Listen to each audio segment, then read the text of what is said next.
ओम तत्सत् श्रीमते रामचंद्राय नमः। ओम परमहंसा स्वादित चरणकमलचिन्मकरन्दाय भक्तजनमानसनिवासाय श्रीरामचंद्राय नमः। वागीसा यस्य वदने लक्ष्मीर्यस्य च वक्षसि यस्यास्ति हृदये संवित् तं नृसिंहमहं भजे। विश्वसर्गविसर्गादि नवलक्षणलक्षितं श्रीकृष्णाख्यं परं धामं जगद्धाम नमामि तत्। प्रह्लादनारदपराशरपुण्डरीक व्यासम्बरीशशुकशौनकभीष्मदालिभ्यं रुक्माङ्गदार्जुनवसिष्ठविभीषणादीन् पुण्यानिमन् परमभागवतान् नमामि। नारायणं नमस्कृत्य नरं चैव नरोत्तमं देवीं सरस्वतीं व्यासं ततो जयमुदीरयेत्। श्री सीतानाथ समारंभं श्रीरामानंदार्य मध्यमम् अस्मदाचार्य पर्यन्तं वन्दे श्री गुरु परंपराम्।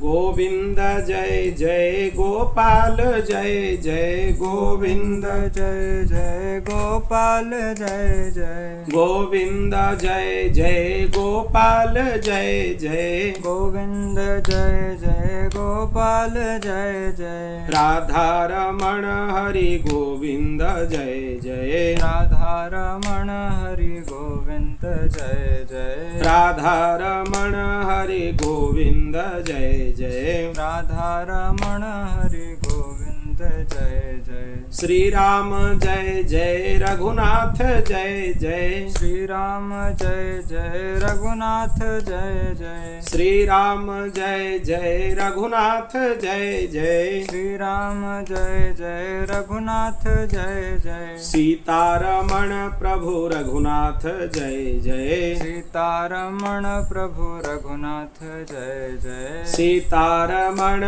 प्रभु रघुनाथ जय जय सीतारमण प्रभु रघुनाथ जय जय श्री सीतारामचंद्र भगवान की जय श्री जानकी रमण लाल की जय श्री राधा कृष्णचंद्र भगवान की जय श्रीमन महाभारत की जय अनंत कोटि ब्रह्मांड नायक परात्पर अखिलेश्वर भगवान श्री हरिंकर महती कृपा करुणारू आज आम महाभारत कथार द्वितीय दिवसर कथार प्रवेश करवा।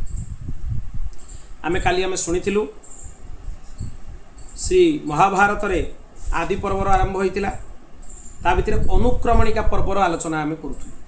महाभारतर उपक्रम कौन, श्लोक संख्या केते, किए रचना कले, केमिति रचना कले इत्यादि विषय आमे सुनुथु। आज आगको आमे कथा सुनिबु। आज आमे पर्व संग्रह पर्वर कथा सुनु। तेणु एथिरे कौन वर्णना करूचंती, ऋषि माने पचारुचंती, हे सुतनंदन उग्रश्रवा आपण जो समंत पंचक क्षेत्रर ना कहले, कुरुक्षेत्रर शास्त्रीय ना है समंत पंचक क्षेत्र, तार चर्चा कले ता विषय टिके विस्तार रे हमको सुनांतु कथा। से क्षेत्रटा कौन, सेठी कौन हेइतिला, काहांकर तपस्थली इत्यादि विषय सब कथा हमको सुनांतु। सेठु सुतमुनि आरंभ कले, शृणुध्वं मम भो विप्रा ब्रुवतश्च कथा शुभा समंत पंचकाख्यम च श्रोतुमर्हत सत्तमः।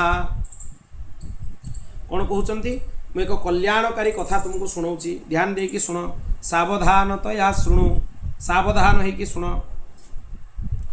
त्रेता और द्वापर जुगर संधि समय रे जेतेबेले भगवान निजे परशुराम अवतार धारण करिके आसीथिले, से क्रोध परवश होइकी अनेक क्षत्रिय राजांकर संहार करिसंती अनेक थर।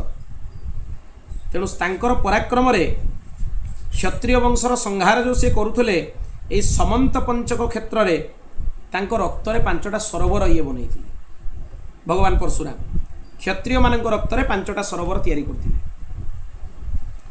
सेही सरोवर रे से रक्तर अंजलि द्वारा पितृगणंकर तर्पण करथिले। ए कथा मु सुनिछि मोर पितांको पाखरु, ए विषय मु आगरु सुनिछि। तापरे रुचिक आदि पितृगण परशुराम को पाखु आसिकी कहिले, हे महाभाग राम, आपण भृगुवंश भूषण, तेणु आपणकर पितृभक्ति रे पराक्रम रे आमे पितृगण बहुत प्रसन्न, आपणकर कल्याण हो, आपणकर जहा इच्छा से बर आपण मागी निउ। पितृगण कहिले भगवान परशुराम। राम उवाच कौन मागिले जदि मे पितरः प्रीता यद्यनुग्राह्यता मयि जच्चरोषभिभूतेन क्षत्रमुत्सादितं मया अतश्च पापन्मुच्येह मेष मे प्रार्थितो वरः हृदाश्च तीर्थभूता मे भवैयुर्भुवि विश्रुतः जदि आपण माने मो उपरे प्रसन्न ताले मते एमिति वरदान दियंतु मु जो क्रोधरे क्षत्रिय मानक विध्वंस करिछि 21 थर निक्षत्रिय करिछि पृथ्वी को से पाप मोर नष्ट हो जाऊ पाप संपूर्ण नष्ट हो जाऊ आ मु जो सरोवर तैयारी करिछि पृथ्वी रे एक प्रसिद्ध तीर्थ हो जाऊ एक विशाल तीर्थ हो जाऊ पितृगण कहिले एवमस्तु एहा ही हो आउ क्षत्रिय मानक संहार करनी आउ जति क्षत्रिय बंचिचंती तांको छाड़ी दियो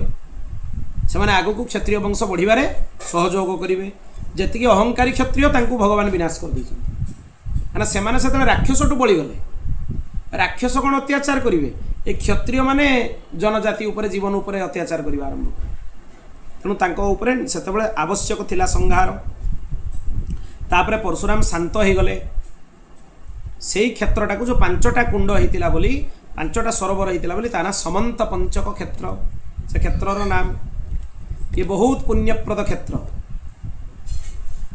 ये जो पवित्र क्षेत्र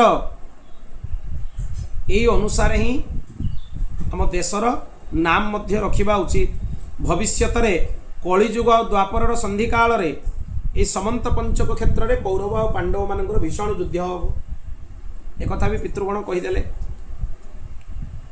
से युद्ध रे 18 अक्षयिणी सेना मिसिबे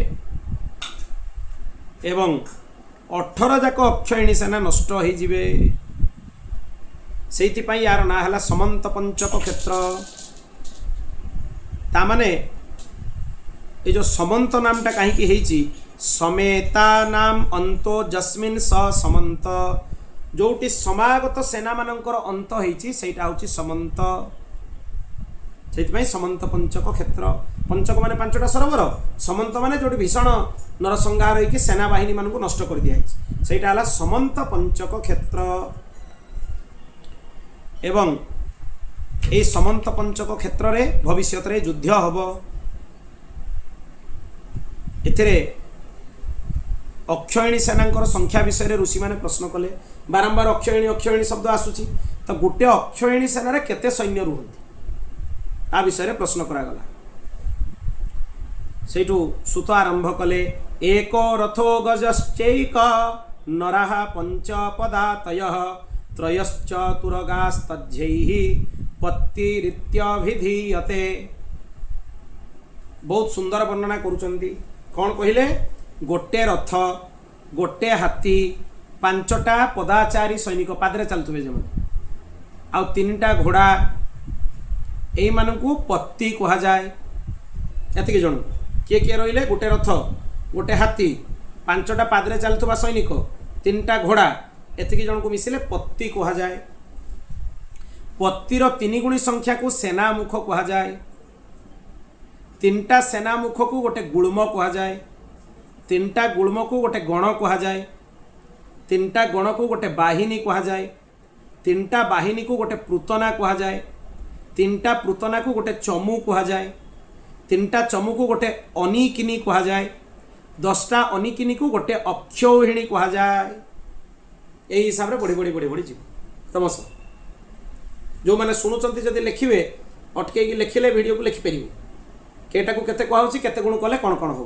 प्रथमटा को लिखिदेवे पत्ती तापर केते केते गुण बढ़ाई चलिए ताले सही हिसाब रे ए जो अक्षौहिणी सेना एथिरे 21,870 संख्यक रथ थांती हाथी भी 21,870 पादरे चलुवा सैन्य बाहिनी 1,09,350 लक्षे 9,350 सैनिक आउ 21,870 हाथी 21,870 आउ रथ आ सही भलिया 65,610 घोड़ा ଏତିକି ସେଥିରେ ସେନାବାହିନୀ ଥାନ୍ତି ଗୋଟେ ଅକ୍ଷୟିଣୀ ମାନେ କେଡ଼େ ବଡ଼ ସେନା କେତେ ଲକ୍ଷାଧିକ ସୈନିକ ପୁଣି କେତେ ହଜାର ହଜାର ହାତୀ ହଜାର ହଜାର ରଥ ହଜାର ହଜାର ଘୋଡ଼ା ଏତିକିକୁ ନେଇକି ଗୋଟେ ଅକ୍ଷୟିଣୀ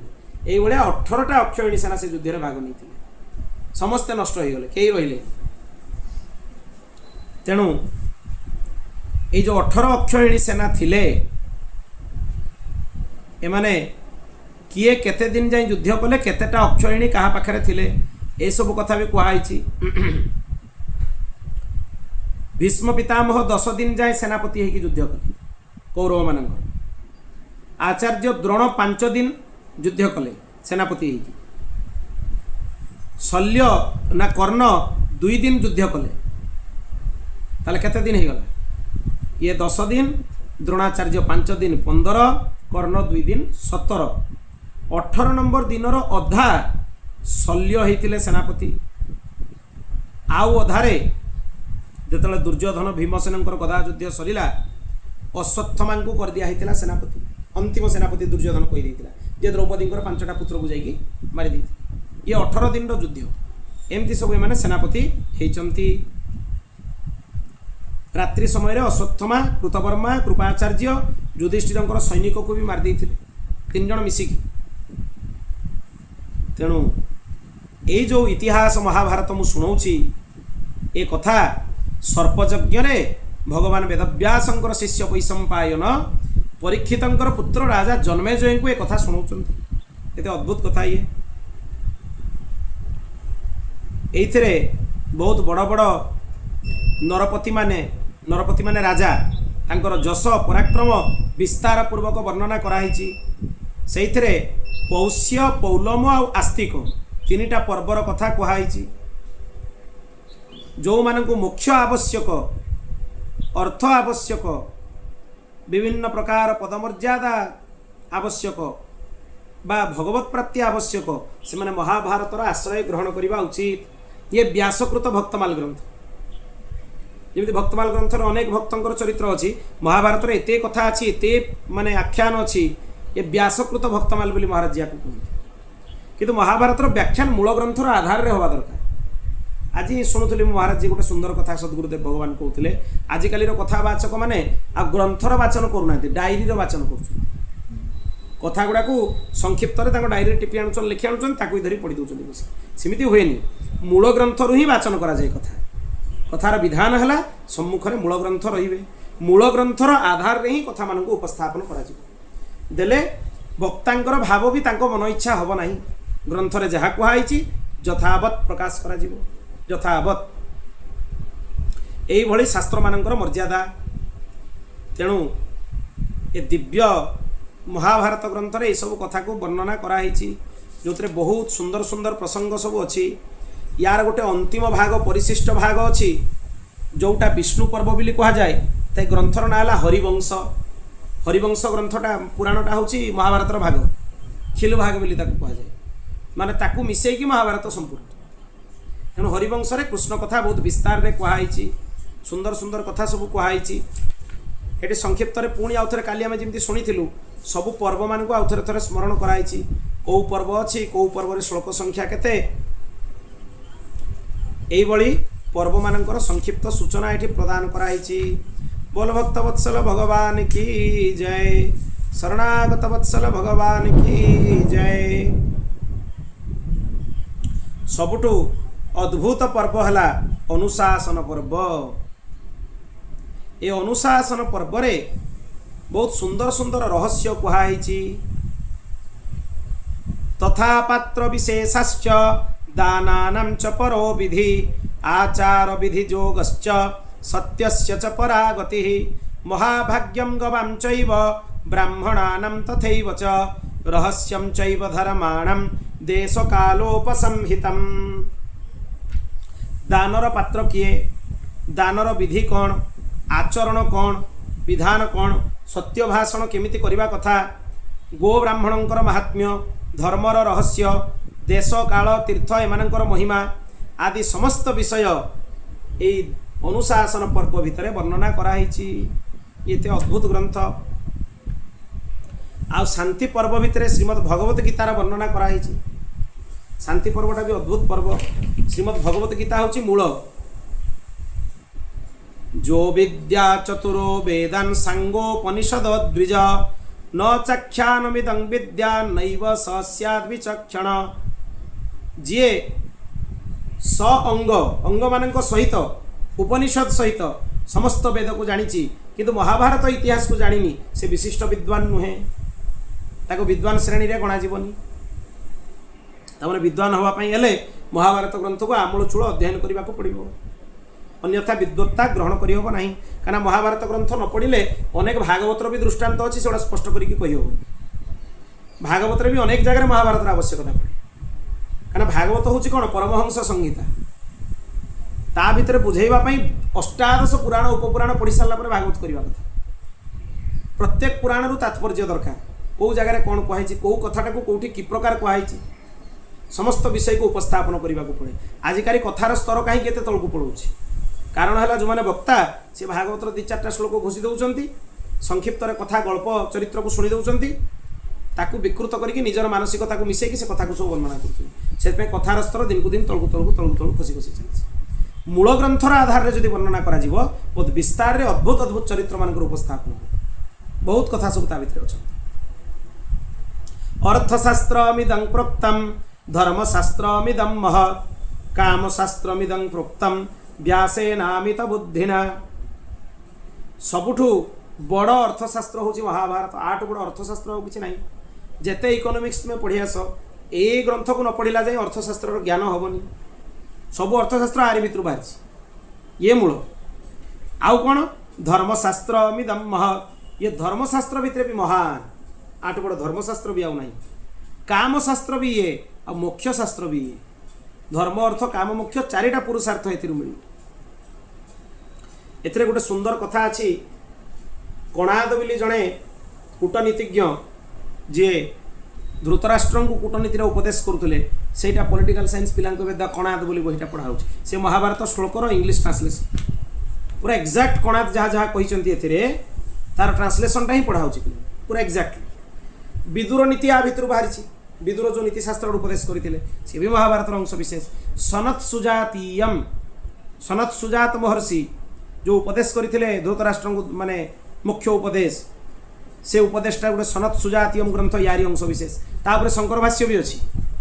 सनत सुजातीयम उपरे भगवान आदि शंकराचार्य भाष्य लिखिं, से महाभारत अंश विशेष। विष्णु सहस्रनाम उपरे भी आदि शंकराचार्य भाष्य अच्छी। तेणु अद्भुत अद्भुत ग्रंथ सब महाभारत अंश विशेष। तेणु ये सब ग्रंथ को पढ़ा उचित।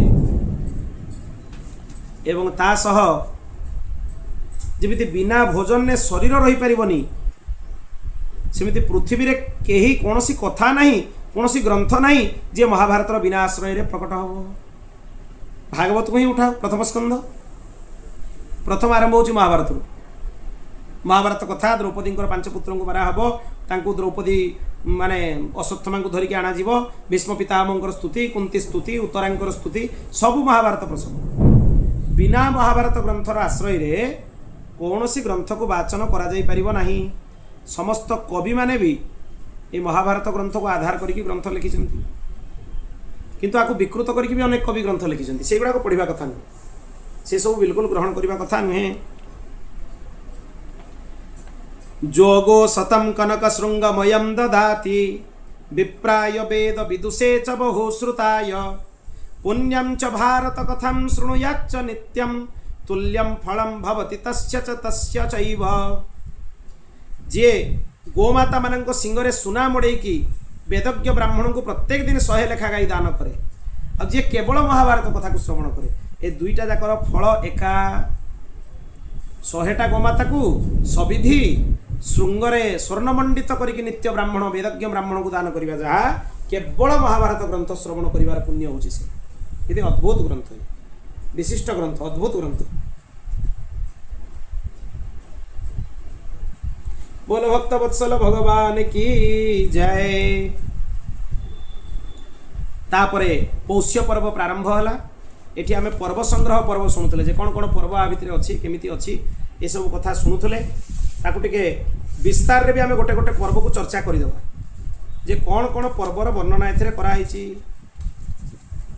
कौतरे श्लोक संख्या केते, एवं कौन कौन विषय से वर्णना होती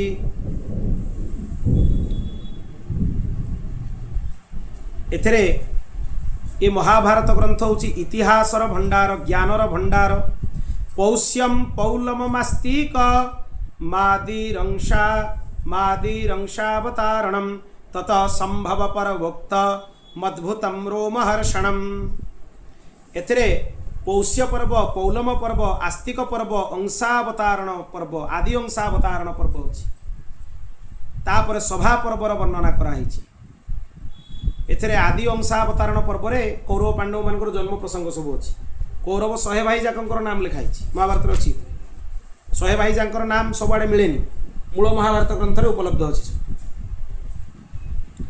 तापरे जतुगृह लाक्षा भवन दाह पर्व अच्छी तापरे हिडिंब बध पर्व अच्छी हिडिंब को जो बध करा जीवो बक बध तापरे चैत्र रथ पर्व अच्छी तापरे पांचाल राजकुमारी देवी द्रौपदी स्वयंवर पर्व तापरे क्षत्रिय धर्म रे राजा मानक ऊपर केमिति विजय प्राप्ति हबो से कथा को मिसेकी वैवाहिक पर्वर वर्णना कराई द्रौपदी विवाह हबो विदुर गमन पर्व राज्यलंभ पर्व तापरे अर्जुनंकर वनवास पर्व तापरे सुभद्रा हरण पर्व भगवान भगिनी सुभद्रा को केमिति हरण करिवे अर्जुन तापरे हरणाहरण पर्व तापरे खांडव दाह पर्व खांडव वन को दाह करिवे अग्नि तापरे मयदानवंक दर्शन कथा अच्छी तापरे सभा पर्व मंत्र पर्व जरासंध बद्ध पर्व क्या राजसूय यज्ञ हम जरासंध को बद्ध करा हबो तापरे दिग्विजय पर्वर वर्णना कराई तापरे राजसूय पर्व अर्घाभिहरण पर्व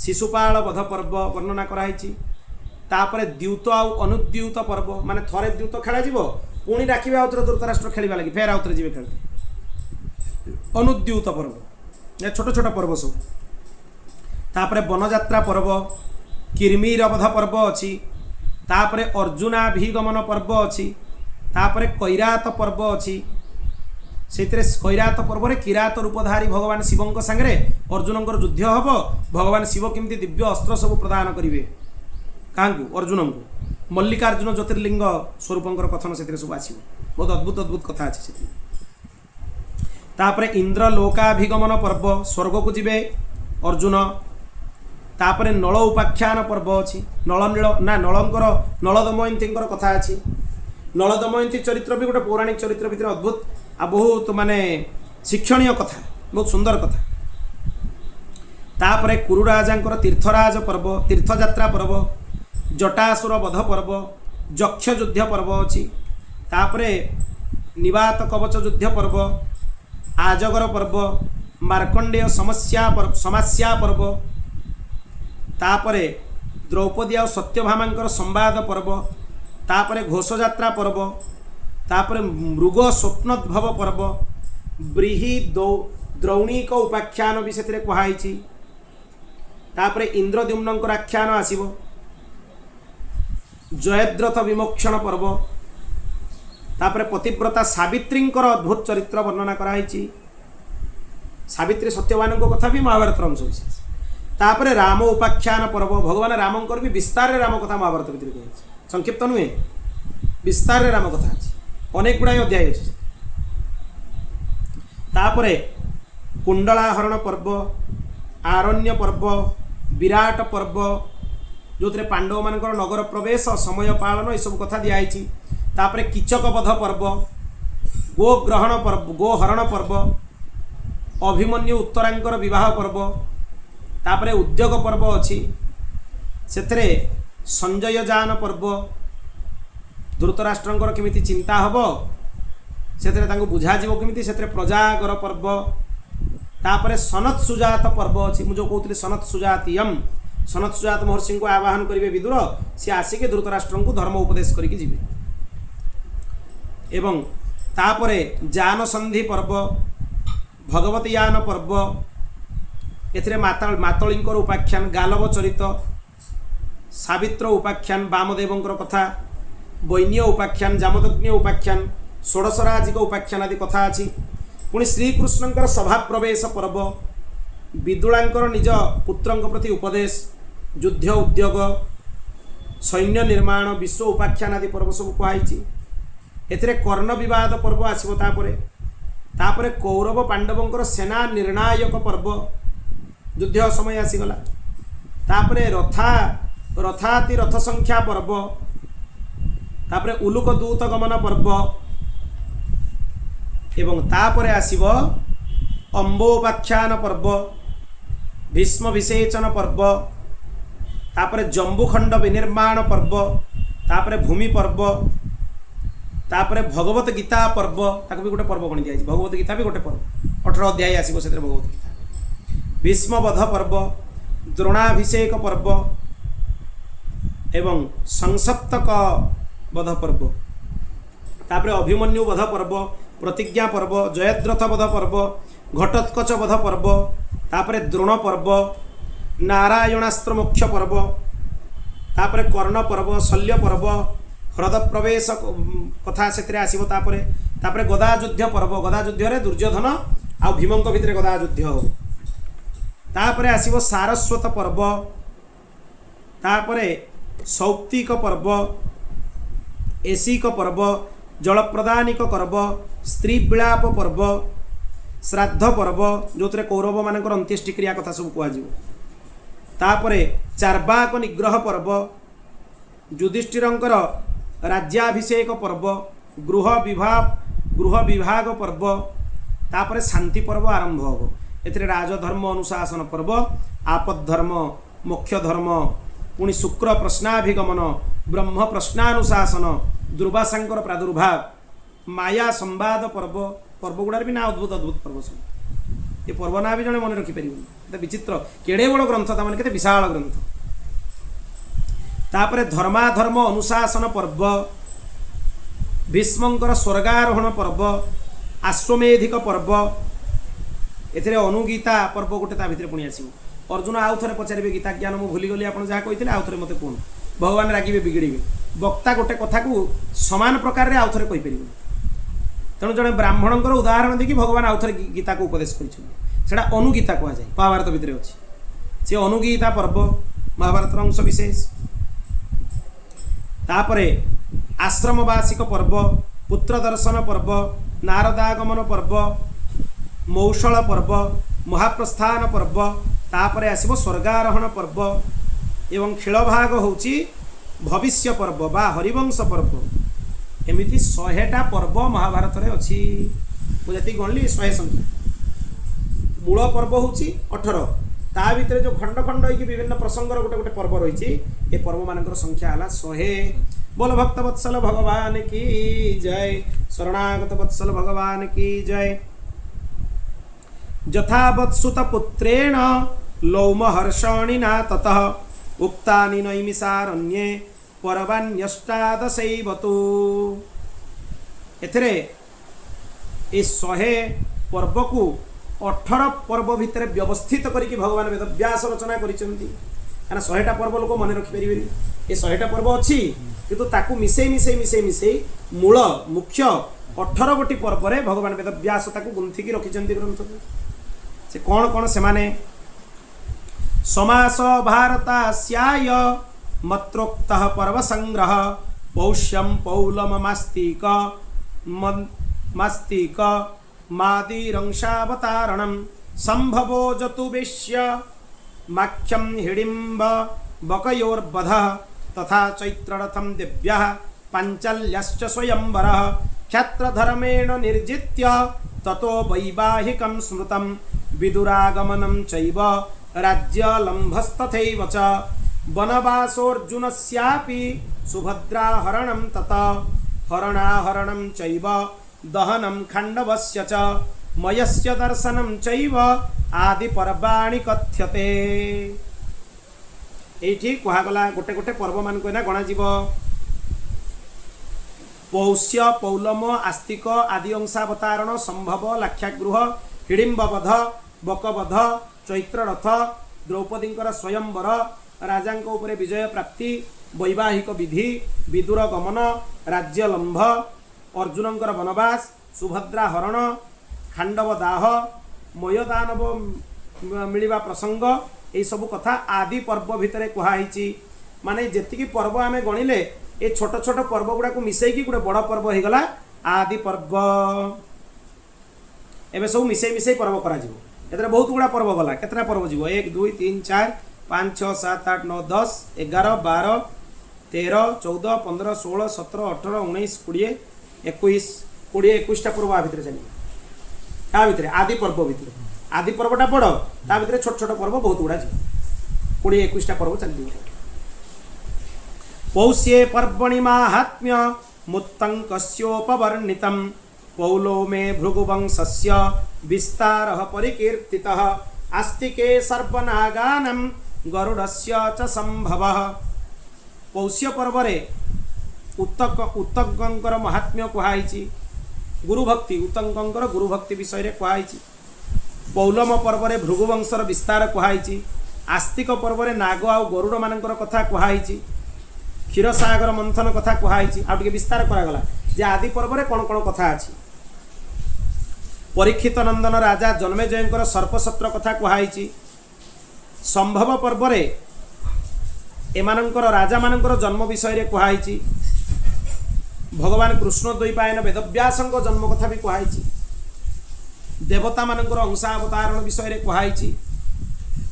दैत्य दानव यक्ष नाग सर्प गंधर्व पक्षी समस्त प्राणी को उत्पत्ति कुहाइछि। तापरे कण्वंक आश्रम रे दुष्यंतंक द्वारा शकुंतलांक गर्भरु भरतंकर जन्म विषय रे कुहाइछि। ये हेले राजा भरत जांको नारे भारतवर्ष नाम दियाइछि। दुष्यंत शकुंतलांकर कथा कुहाइछि। आकुई नै कि कालिदास लिखिछन्ति अभिज्ञान शकुंतला से एही ग्रंथर अंश विशेष ताकु निजर काव्य शैली रे से लिखिछन्ति।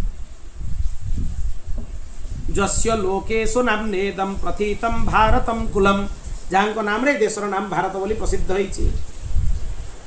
या परे महाराज शांतनुक गृह रे भागीरथी गंगांकर गर्भरु अष्ट बसु मानकर उत्पत्ति पुणी एमानंकर जन्म परे गंगांकर स्वर्ग गमन आदि कथा भी ता भितरे अछि।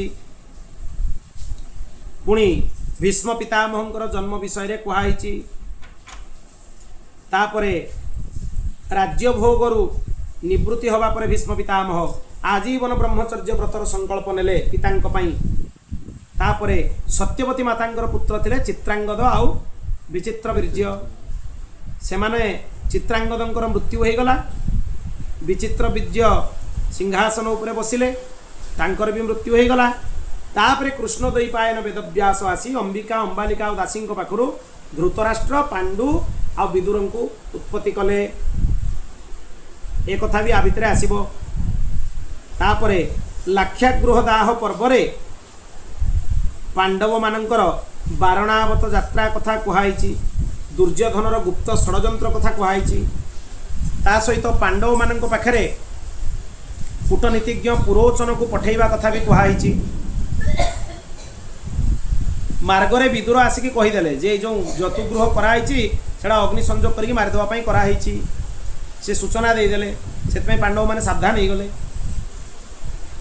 तापर सुरंग खोलिकी माटी तलु खोलिकी से लाक्षागृह भितरु पांडव पांच भाई कुंती सांगे बाहर की पलि आसिले।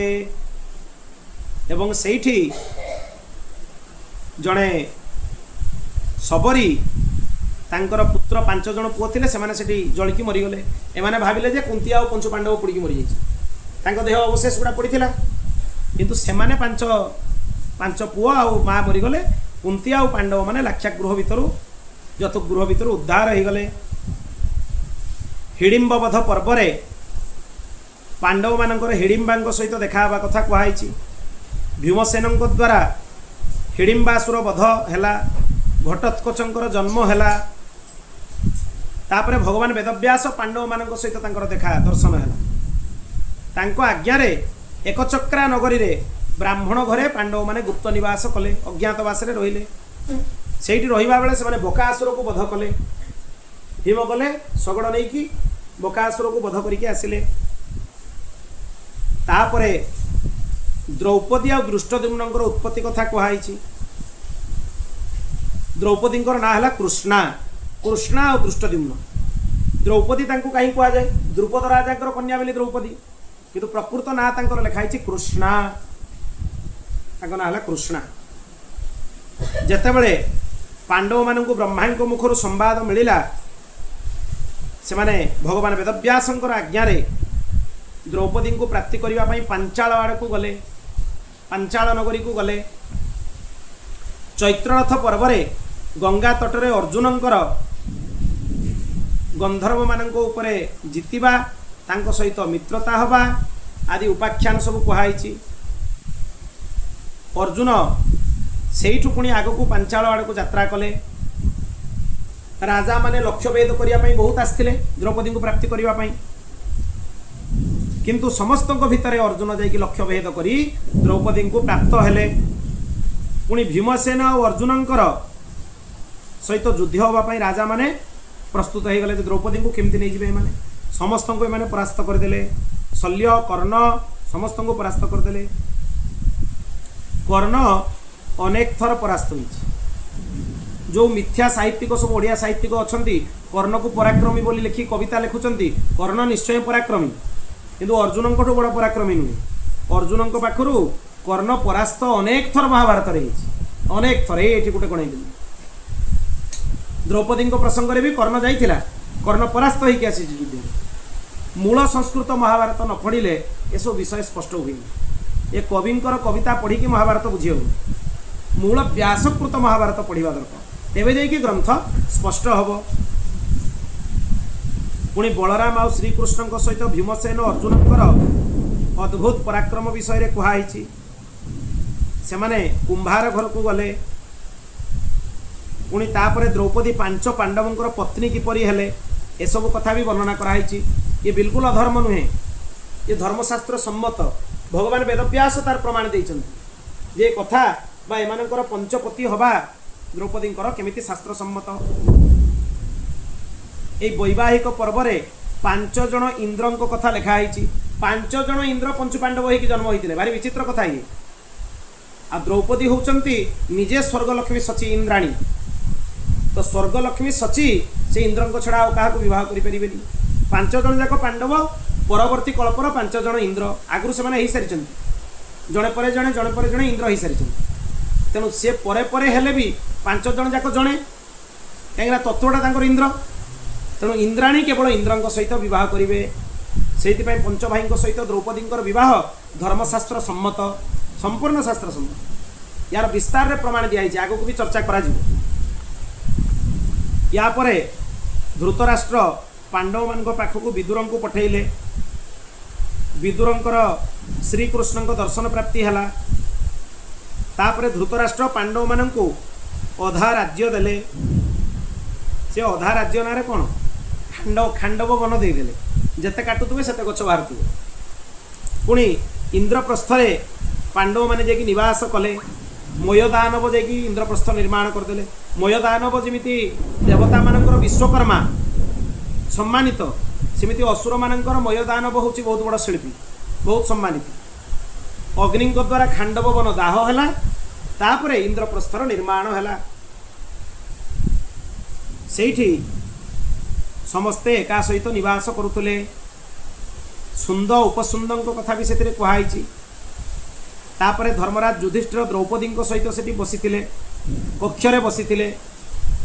ଅର୍ଜୁନ ତାଙ୍କର ନିୟମ ଥିଲା ଯେତେବେଳେ ଜଣଙ୍କ ପାଖରେ ଦ୍ରୌପଦୀ ଥିବେ ଅନ୍ୟ ଭାଇ କେହି ସେ କକ୍ଷ ଭିତରେ ପ୍ରବେଶ କରିବେନି। ସମସ୍ତଙ୍କ ପାଇଁ 5 ଜଣ ଯାକ ପାଇଁ ନିୟମ ଥିଲା। ଯଦି କେହି ପ୍ରବେଶ କରନ୍ତି ତାଙ୍କୁ ବନବାସ 12 ବର୍ଷ ବନବାସ ଗ୍ରହଣ କରିବାକୁ ହେବ। କିନ୍ତୁ ଯେଉଁ କକ୍ଷରେ ଯୁଧିଷ୍ଠିର ଆଉ ଦ୍ରୌପଦୀ ଥିଲେ ସେ କକ୍ଷ ଭିତରେ ଅର୍ଜୁନଙ୍କର ତୀର ରହିଯାଇଥିଲା। ଜଣେ ବ୍ରାହ୍ମଣ ଆସିକି ଡାକିଲେ ଗୋବଂଶର ରକ୍ଷା ପାଇଁ। ତେଣୁ ଅର୍ଜୁନ ଯଦିଓ ଜାଣିଲେ ଯେ ମୁଁ ଏନା ସେ କକ୍ଷ ଭିତରେ ପଶିଲେ ମୋତେ ବନବାସ ଯିବା ପାଇଁ ପଡ଼ିବ, କିନ୍ତୁ ଗୋ ବ୍ରାହ୍ମଣ ହିତାର୍ଥାୟ, ଗୋ ବ୍ରାହ୍ମଣଙ୍କର ହିତ ପାଇଁ ସେ କକ୍ଷ ଭିତରେ ପଶିକି ଧନୁଷର କାଢ଼ିଲେ। ସେଥିପାଇଁ ଅର୍ଜୁନଙ୍କର ଗୋଟେ ପୃଥକ ମାନେ ବନବାସ ହେଇଥିଲା। ଇଏ ଗୋଟେ ପ୍ରସଙ୍ଗ ଅଛି। ସେ ବନକୁ ଚାଲିଗଲେ। ସେ ବନବାସରେ ଉଲୁପିଙ୍କ ସହିତ ତାଙ୍କର ଦେଖା ହେଲା।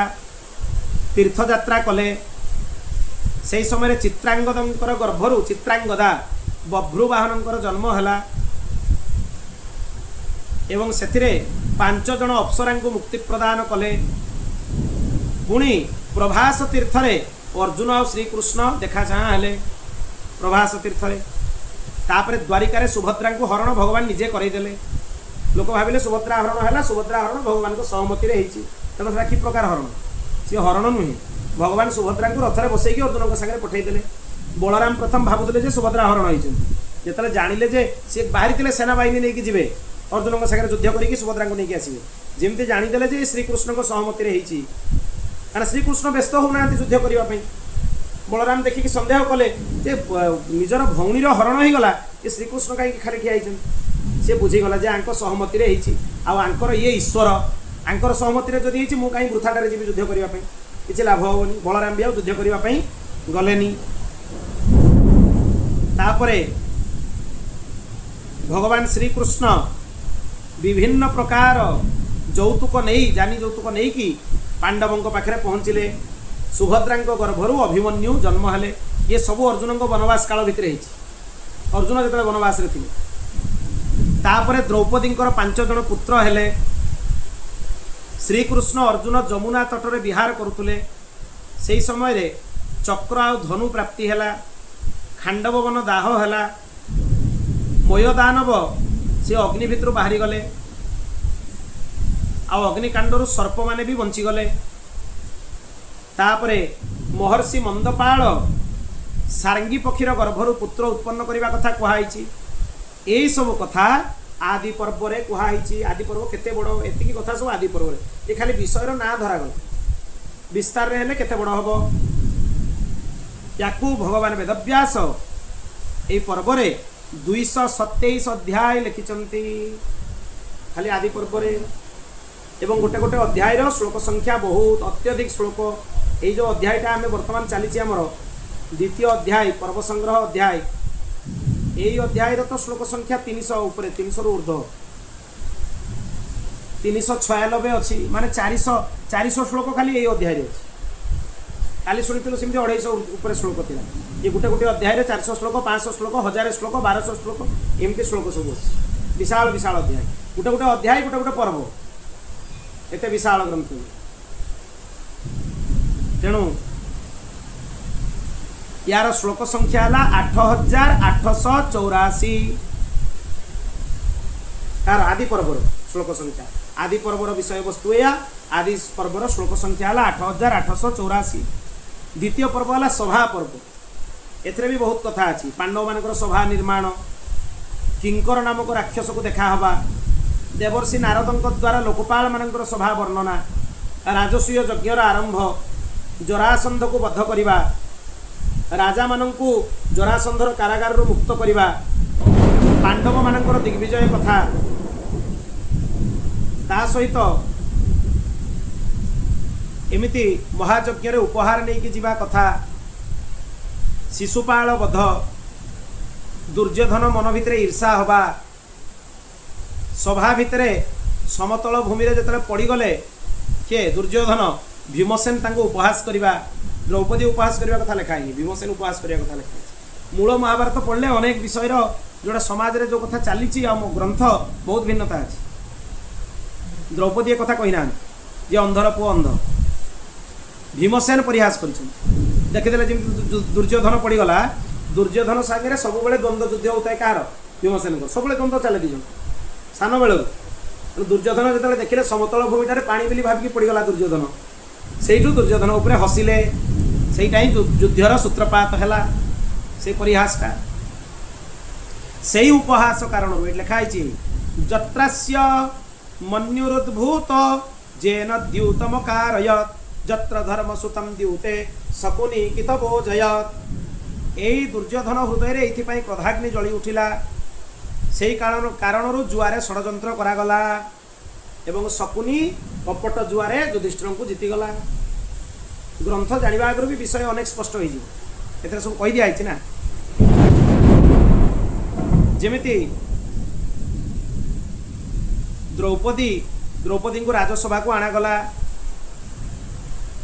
जुआपाई आउ थे डकागला विवस्त्र करें भगवान वस्त्रावतार धारण कले तापर एम को वनवास को पठे दिगला सभा पर्व ये सब कथा कहुई ए पर्व अध्याय हूँ 78 आ श्लोक हूँ 2511 श्लोक संख्या 2511 आ अध्याय है 78। तापरे वन पर्व आरंभ है। एथिरे वनवास कथा दिखाई। धर्मराज युधिष्ठिर पछरे केमिति पुरवासी लगी से सब कथा दिखाई। ब्राह्मण को भरण पोषण पर सूर्यंकर आराधना केमिति कले। सूर्य तांको गोटे अक्षय पात्र देते पांडव मैंने वनवास से अन्न केवे सरेनी किंतु द्रौपदी खाई सारा पर अन्न हो सूर्य देते अक्षय पात्र। सेपटे विदुर धृतराष्ट्र को हित उपदेश कले किंतु धृतराष्ट्र से सब परित्याग करदेला किसी शुणलानी। तापरे विदुर पांडव मान पाखक गले वन को गले। पुणी धृतराष्ट्र जो डाकिला विदुर फेरी आसिले। तापरे दुर्योधन कर्ण सांगे मिसिकी वनवासी पांडवों को मारिबा पई अनेक षड्यंत्र करने को लगे। व्यासदेव आसिकी पहुँचले। से दुर्योधन यात्रा को निषेध करदे। से जानले ये काम कर सुरभि आख्यान तापरे अच्छी। तापरे मैत्रेय ऋषि आसिकी राजा धृतराष्ट्र को उपदेश कले एवं राजा दुर्योधन को शाप देले। ये सब कथा भी से अच्छी। युद्धरे भीमसेन किरमीर को मारिदेले। पांडव मान पाखे वृष्णिवंशी और पांचाल माने आसिले। पांडव माने समस्त संगे वार्तालाप कले। श्रीकृष्ण जो सब कथा शुणिले शकुनी जुआरे कपटरे पांडवों को हरई से बहुत क्रोधित हेले। अर्जुन भगवान को शांत करदे। प्रभु आप शांत हो जाए। भगवान बहुत क्रोधित। द्रौपदी श्रीकृष्ण पाखे बहुत कांदिले। द्रौपदी को आश्वासना देले भगवान। यही सब कथा वन पर्व अच्छी। यही पर्व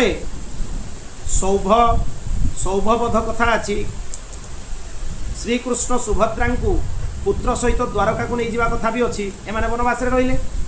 सुभद्रा कौटी रे? सुभद्रा को भगवान द्वारिका नहीं गले निज सहित।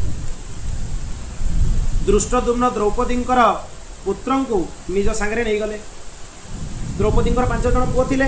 से तो वनवास रही ना दृष्टद्युम्न सांगे नहीं गले। दृष्टद्युम्न किए? अजा यार पांडवों पुओ मान माने द्रौपदी पिता द्रुपद राजा। द्रुपद राजा पुत्र है दृष्टद्युम्न माने मामू। अजा है मामू। द्रौपदी भाई सी आसिकी दृष्टद्युम्न आसिकी द्रौपदी 5 पुओ को लेकिन चलीगले। तापरे पांडव माने द्वैत वन में जाइए रहिले। ये कथा भी लोग जानी ना। प्रश्न करते ना मैंने वनवास से केटी करेंगे। अर्जुन को ना सुभद्रा को पुत्र सहित भगवान नहीं गले। आ दृष्टद्युम्न द्रौपदी भाई 5 जन भणजा को निज सांगे नहीं गले। यही पर्व में युधिष्ठिर द्रौपदी संवाद अच्छी। युधिष्ठिर भीमसेन कथा भी कहुई। व्यास पांडव मान पाखक केमती आसिले प्रतिश्रुति नामक मंत्र विद्या उपदेश कले कथा भी कहुई। काम्यक वनर यात्रा विषय में कहुई। अर्जुन को केमिति सब अस्त्र शस्त्र प्राप्त है किरात वेशधारी भगवान शिव पाखु से सब कथा भी कहुई। तापरे अर्जुन इंद्रलोक को गले। धृतराष्ट्र चिंता बढ़ी चलला। युधिष्ठिर को महर्षि बृहदस्वर दर्शन है। युधिष्ठिर आर्त होकर निज कथा शुणेले। नल उपाख्यान भी कहुई। नल दमयंती कथा कहुई। दमयंती चरित्र भी कहुई। दमयंती बहुत धैर्य। नलंकर हृदय रे केते करुणार धारा। ता सहित पांडव मानन को अक्ष हृदय माने जुआर रहस्य केमिति प्राप्ति है सब कथा कहुई। महर्षि लोमस देखा करने आसिले पांडव मान पाख। सी आसिकी कहीदेले व्यस्त हुओनी। अर्जुन महादेव पाखु किरात वेशधारी महादेव पाखु सब विद्या शिखुं। अनेक शास्त्र श्रवण कर शिखुं। अर्जुन संदेश पाई पांडव माने तीर्थयात्रा कले। तापरे नारद पुलस्त्य तीर्थ को यात्रा करिवार प्रेरणा देले। पांडव माने सेठी भी गले। तांकर यज्ञ वैभवर वर्णना कराई। तापरे अगस्त्य ऋषिंकर चरित्र कहुई। से बातापी राक्षस को केमती भक्षण करगले। आतापी बातापी को बध कले अगस्त्य मुनि। सब कथा कहुई। से संतान पाई लोपामुद्रा सहित केमती समागम कले। लोपामुद्रा चरित्र कहुई। ऋष्य शृंगर कथा कहुई। परशुरामंकर चरित्र कहुई, कार्तवीर्य अर्जुनंकर कथा कहुई, हैहय वंशर राजा मानक कथा कहुई, प्रभास तीर्थर वर्णना कराई, सुकन्यांकर चरित्र कहुई, किमिति च्यवन ऋषि भृगु ऋषिंकर पुत्र च्यवन से सजातिंकर यज्ञ अश्विनी कुमार को यज्ञ भाग देले, तांकरी पत्नी होचंती सुकन्या, च्यवन सुकन्यांकर चरित्र कहुई। से अश्विनी कुमार माने च्यवन ऋषि को यौवन प्रदान कले, वार्धक्य नष्ट करदे, जेहेतु से यज्ञ भाग प्रदान कले। एथिरे जंतु उपाख्यान कहुई, सोमकेतु पुत्र यज्ञ करके 100 पुत्र प्राप्त कले।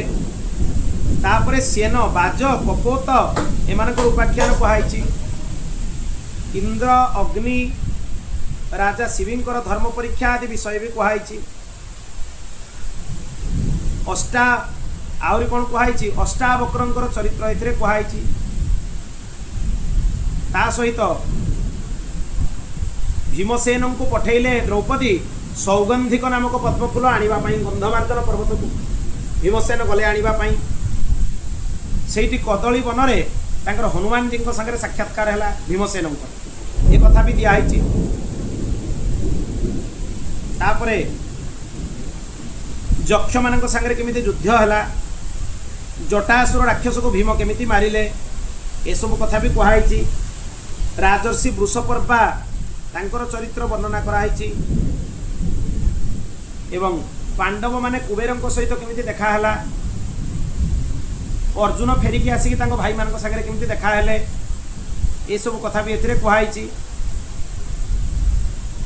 निवात कवच दानव सहित केमिति तांकर युद्ध है, सब वृत्तांत अर्जुन शुणेले। मु वनवास थिला बेले कौन कौन होती कौन नहीं, केमिति अस्त्र शस्त्र प्राप्त कले, सब कथा सी शुणेले। तापरे अजगर सहित भीमसेनंकर युद्ध है, से अजगर भेषधारी नहुष बहुत प्रश्न कले, तांको प्रश्नर उत्तर एमाने सब प्रदान कले। तापरे एमाने काम्यक वन को आसे, ये सब कथा कहुई। ये काम्यक वनटा वर्तमान जड़खोर गोशाला जो अच्छी से काम्यक वन, कामा बोली कहुए, सेटा ही काम्यक वन। तापरे महामुनि मार्कंडेय सहित देखा है, एवं मत्स्य उपाख्यान विषय भी सेठी कहुई। इंद्रद्युम्नंकर उपाख्यान कहुई, अंगिरसंकर कथा कहुई, द्रौपदी सत्यभामा संवाद कहुई, एवं पांडव माने आउ थे द्वैत वन को आसवा विषय सब वर्णना कराई। दुर्योधन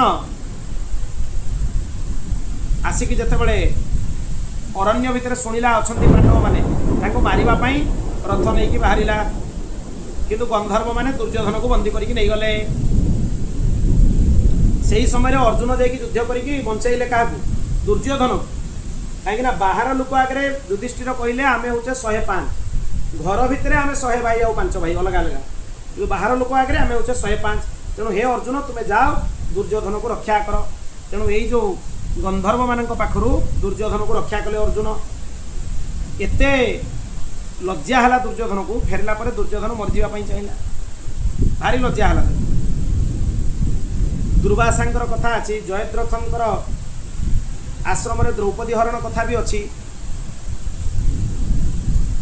जयद्रथ को मुंडित करी खाली 5टा शिखा तांकर चुटी रखिदेकी सेठू सी द्रौपदी को मुक्त करके आनिले।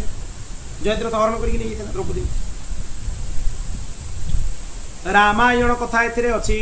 रामायण मुपाख्यान मत्रैव बहु विस्तरम यत्र रामेण विक्रम्य निहत रावणो युधि। एते अद्भुत राम कथा अछि, जो राम कथा द्वारा रावण वध इत्यादि प्रसंग सब वर्णना कराई। एठी आजिकार कथा प्रसंग को आम विराम दबा। आसंता पर्याय रे ए राम कथा परठू आउ कौन कौन कथा कही आउ अल्प अच्छी पर्वटा सरीजीव। तापरे सावित्री सत्यवानंकर कथा अच्छी। कर्ण को इंद्र जो शक्ति देते ता विषय भी कहुई। एते वन पर्व 269टा अध्याय अच्छी। आ श्लोक संख्या है 11,664। ये वन पर्व पूरा है वन पर्व तृतीय पर्व। आउ जो पर्व माने रहिले पर्व संग्रह तांको विषय कौन कौन कहुई आम आसंता काली से सब कथा को शुणा। ये बहुत रोचक विषय पर्व मानकर विषय वस्तु भी जाना दरकार। बोलो भक्तवत्सल भगवान की जय। श्री राम जय राम जय जय राम। श्री राम जय राम जय जय राम। ओम पूर्णमदः पूर्णमिदं पूर्णात् पूर्णमुदच्यते पूर्णस्य पूर्णमादाय पूर्णमेवावशिष्यते। हरि ओम शांति शांति शांति।